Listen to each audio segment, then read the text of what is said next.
Bonjour Bob Terry. Bonjour. Merci d'avoir accepté l'invitation du Républicain Lorrain. Vous serez une des plus belles chances de médaille à Londres. Ce seront vos 4e Jeux Olympiques. Votre objectif, le dimanche 5 août prochain à 21h25 et la finale du 3000 mètres steeple. Avant de répondre aux questions de la rédaction sportive du Républicain Lorrain, ici au siège de notre journal à Voipy, avant de répondre aux questions de nos lecteurs, je voudrais qu'on fasse tous les deux un détour par le Kenya. Et plus précisément par Iten, à 6 heures de route à l'ouest de la capitale Nairobi, un village posé sur la falaise à 2500 mètres d'altitude. Nous sommes juste après les mondiaux de Berlin en décembre 2009. Pour gagner, vous choisissez l'Afrique et le berceau de la course à pied. Il y a cette confidence que vous faites dans ce documentaire, Bob Runner. Vous dites au Kenya, tout le monde court. Je voudrais savoir, Bob Terry, quand est-ce que vous avez su, vous, que la course allait changer votre vie ? Ouais, je savais que j'allais faire la course à pied mon métier aux alentours de 20 ans. Quand j'ai participé à mes premiers Jeux Olympiques, j'ai commencé à goûter au très haut niveau. Et je me suis dit qu'il y avait possibilité à ce que ça devienne mon métier. Après, je me suis donné les moyens de réussir. Je me suis beaucoup investi personnellement, j'ai fait beaucoup de sacrifices. Et petit à petit, j'ai progressé et je suis arrivé au très haut niveau. Après, le fait d'arriver au très haut niveau, le plus dur, c'est pas d'y arriver, c'est d'y rester. Et après y rester, il faut faire encore plus d'investissements, plus de sacrifices. Et le fait d'aller en Afrique m'a fait prendre conscience de certaines choses, de certains privilèges que j'ai quand je suis en France ou en Europe. Et ça m'a permis justement de progresser et d'y arriver. Alors dans ce reportage de Canal+, on apprend que vous êtes adopté par le groupe de Moses Masai, médaille de bronze aux mondiaux de 2009, quand vous êtes invité à boire le thé. Qu'avez-vous appris lors de ce stage au Kenya que vous n'auriez jamais appris ici en Europe ? J'ai beaucoup appris sur ma personnalité, sur moi, sur ma capacité à m'adapter aux situations et aux événements là-bas. Parce que bon, c'est l'Afrique, avec tout ce que ça implique, les gens sont... Voilà, il y a une certaine passivité, les gens sont oisifs, on n'a pas cette contrainte d'heure qu'on a, ou d'horaire qu'on a en Europe. Donc j'ai beaucoup appris. Après, au point de vue sportif, l'émulation est très forte et le fait d'être remis en question tous les jours à l'entraînement m'a fait prendre conscience de certaines de mes qualités et je les ai retranscrites en compétition. Quelle qualité justement ? Des qualités mentales, le fait de m'accrocher quand c'est dur, d'être dans la souffrance, d'être un peu plus dur au mal par rapport à l'entraînement, d'aller chercher vraiment plus profondément certaines valeurs, certaines valeurs de combativité, le fait de rien lâcher à l'entraînement. Ça aussi, ça a été très, très formateur. Ouais. Vous dites que cette semaine est cruciale dans votre emploi du temps. Vous êtes à Metz toute la semaine. Pourquoi cette semaine-là est très importante dans l'objectif de Londres ? Bon, de toute façon, aujourd'hui, je fais participer. L'objectif, c'est mes 4e Jeux Olympiques. Moi, j'en ai déjà participé à 3. Aujourd'hui, je fais partie des 5 meilleurs du monde qui peuvent batailler pour une médaille. Malheureusement, l'année dernière, j'ai eu une blessure qui m'a éloigné des pistes pendant 6 mois. J'ai été opéré du tibia. Voilà, il y a toute une question de récupération de l'opération qui a été mise en place, le fait de recommencer à s'entraîner. Depuis le mois d'avril, j'ai un rythme de croisière qui est très intéressant. Après, voilà, mes adversaires, eux, progressent, le niveau mondial progresse, et le fait d'être arrêté si longtemps fait que c'est très très difficile de pouvoir revenir aussi vite à mon niveau. Et je ne prendrai pas le risque physiquement ni psychologiquement d'aller aux Jeux Olympiques en n'étant pas à 100%. Et aujourd'hui, cette semaine est très, très, très importante dans cette optique-là.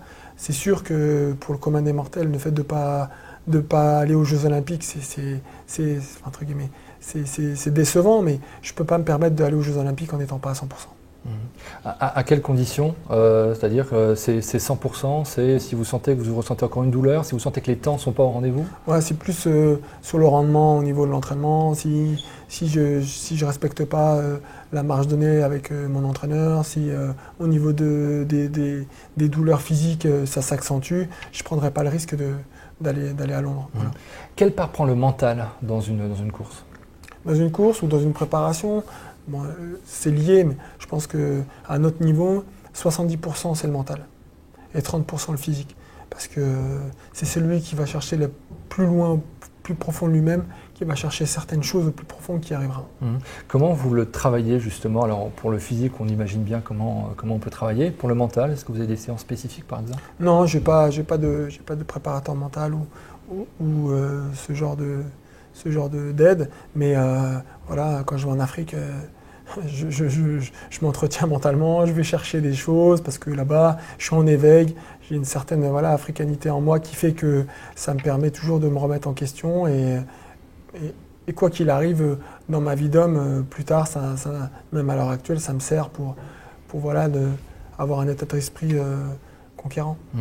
Alors première question de lectrice, Mathilde de Metz. Je voulais juste savoir, au bout de 4 participations aux Jeux Olympiques, comment on arrive à gérer et surtout à s'habituer à la pression? Alors, moi, je n'ai pas de pression particulière parce que je fais ce que j'aime et je me prépare en conséquence, justement.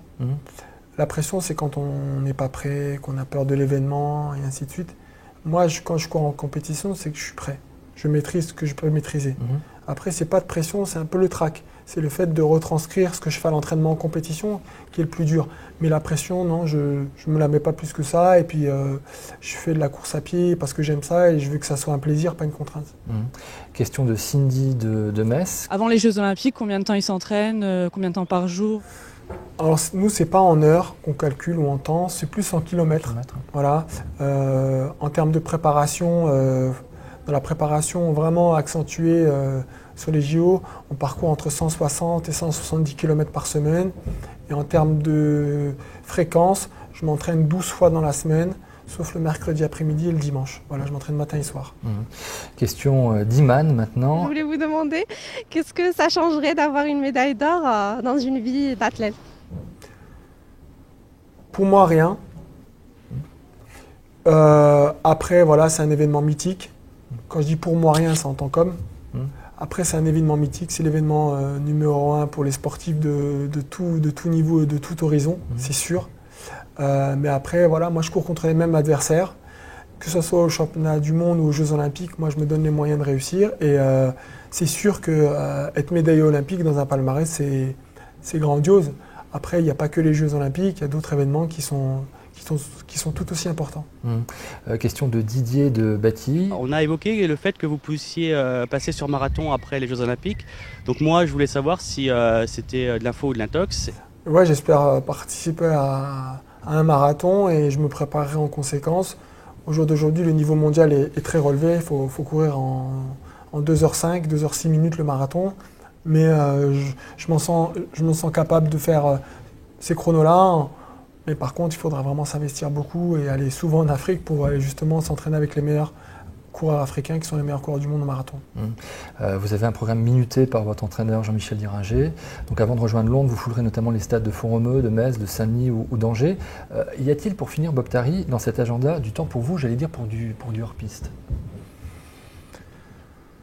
Oui, parce qu'avant tout, avant d'être sportif de haut niveau, on est des hommes et il faut avoir aussi des soupapes justement pour penser à autre chose qu'à ces événements sportifs à préparer. Moi, je passe beaucoup de temps quand je suis à Metz avec ma famille parce que ça me permet justement de décompresser, de penser à autre chose. Et puis moi, je suis quelqu'un de très terre à terre. Je m'intéresse aussi beaucoup à l'actualité, ce qui se passe dans le monde et ça me permet aussi beaucoup de relativiser par rapport au sport. Qu'est-ce qui vous a marqué justement dans les derniers événements de l'actualité?